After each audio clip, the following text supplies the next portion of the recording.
Hello. Hi, thank you. Merhabalar. Merhaba. Em, Hepimiz buradayız. Türkçe bir giriş yapayım dedim. Ben başlayabilir miyim? Teşekkür ederiz. Ekran sizin. Tabii teşekkür ederim. Öncelikle şu ekranımı bir paylaşmak istiyorum. Bir saniye. Evet, öncelikle tekrar çok teşekkür ederim beni davet ettiğiniz için. Benim için büyük bir onur. Çok ilginç ve yani çok güzel konuşmalar ve çok konusunda usta konuşmacılar var. Tekrar teşekkür ederim. Bu girişi yaptıktan sonra ben sunumu İngilizceye çevireceğim. Onu söylemek istedim. Tekrar teşekkür ediyorum ve başlıyorum burada. Biz teşekkür ederiz. Buyurun. Okay. Yes. Thank you again for inviting me. It's a real honor. My name is Ongun Berk KAZANCI, and since I had this introduction, I became an associate professor, so that's why there's a slight difference.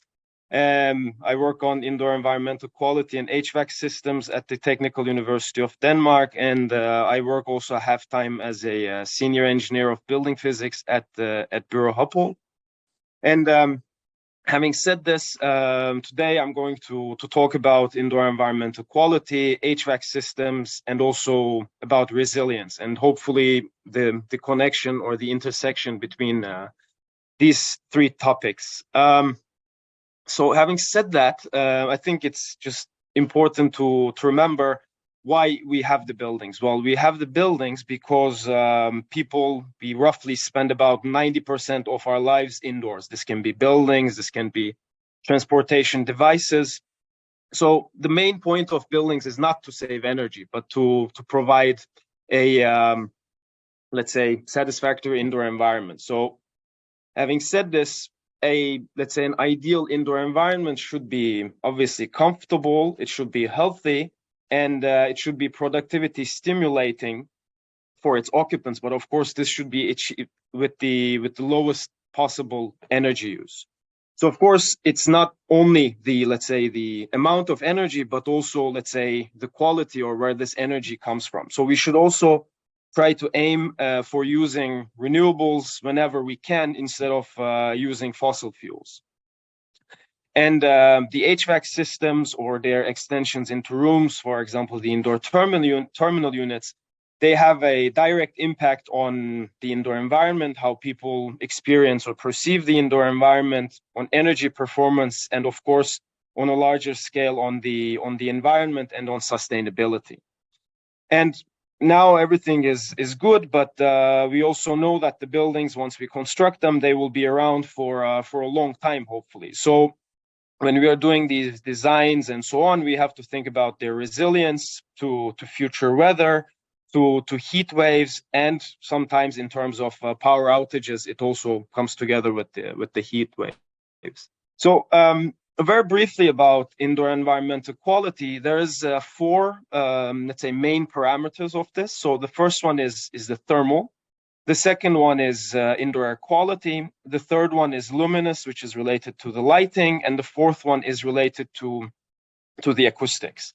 And HVAC systems or building design, of course, it has an effect on all these four factors. And therefore, we have to consider them together. And they have, again, combined effects on how people perceive and how comfortable they are in a given indoor environment. When we take a step just a little more deeper into thermal comfort, there are different ways of, let's say, designing or quantifying, but one of the most, let's say, commonly used ways is to use predicted mean vote. And this is basically to predict how a group of people will feel a given indoor environment. And this is based on the air temperature, humidity, mean radiant temperature, airspeed, and then two factors that are related to the occupants, which is metabolic rate and the clothing. But of course, it's also important to mention here is that people are different. We are different ages, different genders, different nationalities, different body compositions, what we've been used to. So it's usually quite, let's say, a challenge to satisfy everyone in indoor space with one given condition. So that's why it's important to provide, let's say, some personalized solutions, but it's another topic. So, as I said very briefly about indoor environmental quality system, indoor environmental quality. So now moving on to HVAC systems. So to make it very, very simple, when we think of an HVAC system, we can think of it in terms of, let's say, the three main components. The first one is the generation, where you generate heat or when you convert into cold. Then there's the distribution system, and then there is the emission system, which is usually the part of the HVAC system which is in rooms. These are also sometimes referred to as indoor terminal units, and just for sake of having all of us on the same page, these are the building elements that use different heat transfer mechanisms or media to emit or remove heat and moisture from indoor spaces. They are very important because basically once you do the selection, then the rest of the system follows what you choose as the indoor terminal unit. So it's very important which selection we make. And of course, as what we experience in the indoor environment, it also depends quite heavily on which type of terminal unit that's chosen. And they differ in their, let's say, possibilities, basically if they can heat, if they can cool, if they can provide fresh air, if they can humidify, dehumidify, and so forth. If they, they depend on their way of, let's say, emission or removal. For example, we have fully convective systems, let's say the air conditioning systems. But we have radiant systems where it's usually a combination of radiation and convection. We'll see an example in a moment. Then these systems also differ in how much heating and cooling they can provide, basically. So in terms of their capacities without causing discomfort for the occupants. What they use in terms of energy distribution, they use water, they use air, they use refrigerant and other means. And if they condition the entire space, or if they condition a localized part of the space. So as I said, one example is radiant heating and cooling systems. They work with low temperature heating and high temperature cooling principle, which means that the water temperatures that I use are close to room temperatures, which has several benefits. The most pronounced one being they allow integration of renewable energy resources into building heating and cooling systems, because they work with temperatures that we can find naturally in the environment.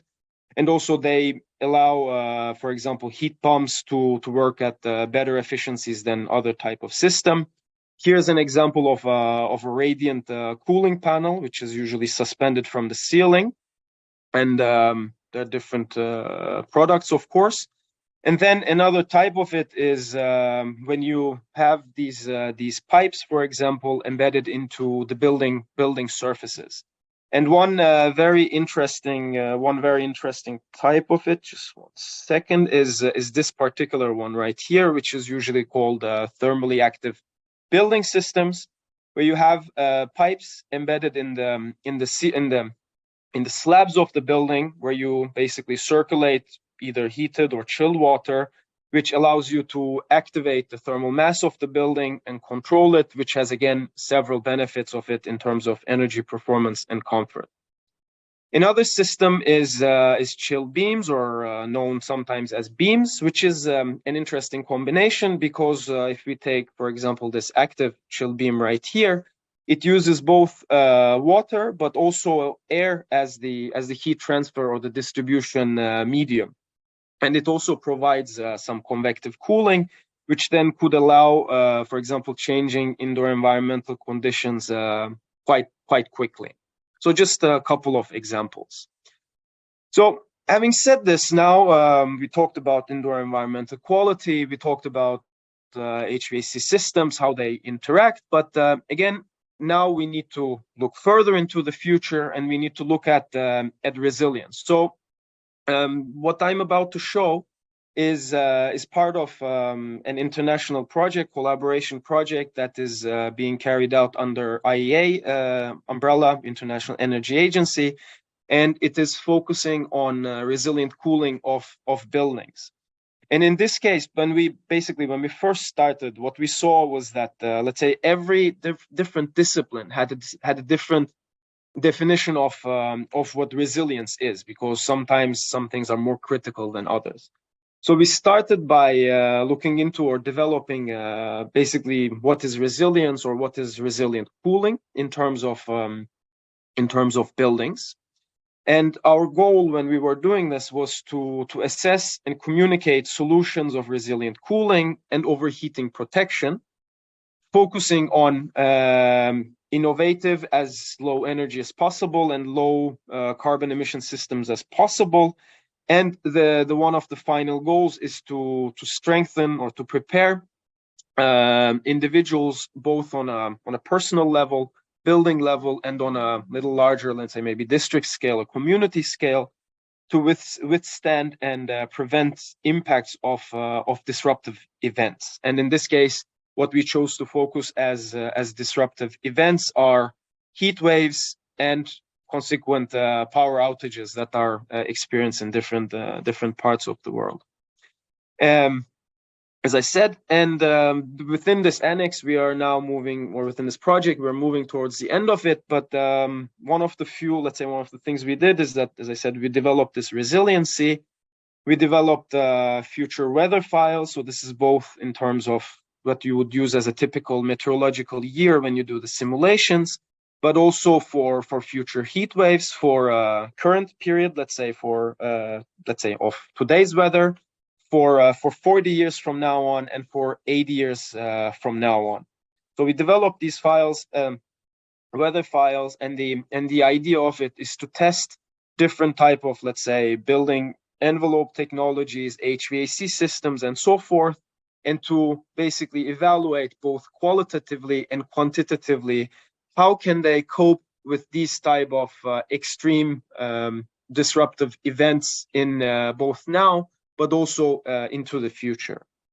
So one of the things, as I said, we developed is a qualitative assessment method of these resilient cooling strategies, and we agreed on basically 4 characteristics of, let's say, of a system. So the first one is a system's absorptive capacity, very briefly described as the ability to absorb the impact of disruptive events. The second one is the adaptive capacity. So it's the ability to adjust to the disruptions, and especially in the case where you've exceeded the absorptive capacity. Then the third one is, let's say, after all this is done, the ability of a system, if it can go back or if it can return to its normal operation. And the last one is that if they can return to their original operation, how fast they can do this. For just to give an example, imagine that the heat wave comes and the power outage hits as well. So for example, for how long you could keep your building within, let's say, temperatures below 26, 27, 28, or up to 30 degrees Celsius, meaning, for example, how long can people stay in the building before there's, let's say, like a health hazard or something similar. And similarly, once, let's say, the heat wave is over, the power is back, how fast can we occupy the buildings again? So a lot of these things depend a lot on the context of the building and what we use the building for. For example, then there's different requirements for office buildings, for residential buildings, or for example, for elderly homes, which is very critical. Then, even though, as I said, this is quite qualitative, we try to have, let's say, some kind of, let's say, indication that what is a high, what is moderate, and what is low. Because for the sake of time, I will not get into this. But what I want to finish by saying is that we have to consider a system together as a system, and building and the people and what they are able to tolerate with the future weather or heat waves and power outages. So having talked about indoor environmental quality, HVAC systems, and resilience, and which type of aspects there are in terms of resilience, which then leads me to my concluding remarks. The first one is, what we have to remember is that buildings are built for people. So we always have to focus on people. What is it that the people's needs? How do we satisfy people? What is healthy for them? And what is optimal for the people, basically. Then very, very high level, if we were to look at, let's say, a true sustainability of HVAC design, there's a few steps. Could be very redundant for people who have been working for very many years in the field, but I have to say it anyway. So the first one is to minimize the building heating and cooling demands during the design phase. So having very energy intensive building, but trying to compensate for that with installing a lot of, let's say, photovoltaic or thermal panels is not really maybe the best approach. Then, while we are doing all these things, we need to integrate a new dimension into our design and thinking, which is the future proofing into the design process. And in this case, future proofing is that can the building and its systems withstand these type of disruptive events in the future? We have to integrate that. Once these are done, we have to choose the most energy efficient, resource friendly, and lowest carbon, both embodied and operational carbon HVAC system combination, so that we as HVAC specialists, at least we can contribute with our part of the task. And then as follows with number 3 is that we have to replace fossil fuels and integrate the renewables whenever we can. And some HVAC systems, they are inherently more beneficial than the other ones. For example, low temperature heating and high temperature cooling systems, as I've mentioned, like the radiant systems or chilled beams. And I conclude my presentation with that, and thank you for listening.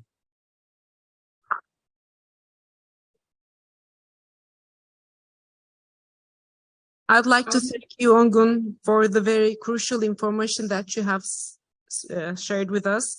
It's an inevitable fact that our buildings are also alive. They should be treated as alive, and there is no sacrifice from indoor air quality in any means. Thank you so much. Thank you. Thank you for having me.